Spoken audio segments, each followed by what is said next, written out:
एक भिकारी मशानात दोन आलेल्या चित्ताची राखटोक लावून पाहत होता.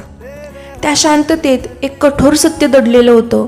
विचारल्यावर तो म्हणाला, ही एक श्रीमंताची राख आहे ज्याने आयुष्यभर काजू बदाम खाल्ले, आणि ही एक गरिबाची राख आहे ज्याला 2 वेळचं अन्नही कसं बसं मिळायचं, पण दोघांची राख एकसारखीच दिसते आहे. हे पाहूनच मी थांबलोय.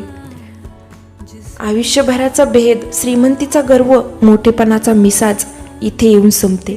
माती शेवटी सगळ्यांना समानच करते. जिवंतपणी माणूस माणसात फरक करतो, पण मृत्यूनंतर निसर्ग कुणालाच वेगळं मानत नाही. तेव्हा माणसाने कशाचा गर्व करावा हा प्रश्न इथे उभा राहतो. पैसा हवाच कारण तो गरज आहे, पण तोच सर्व काही आहे असा भ्रम पण धोकादायक असतो. कारण संपत्ती चित्तेवर जात नाही, पण कर्माची आठवण जाते. जिवंत असताना दाखवलेली माणुसकीच शेवटी आपली ओळख बनते. मोठं घर, मोठं नाव राखीत विरघळून जातं, पण दिलेला आधार, केलेला सन्मान माणसाच्या मनात उरतो. म्हणून कमवा, उंच व्हा, पुढे जा, पण माणूस राहायला विसरू नका.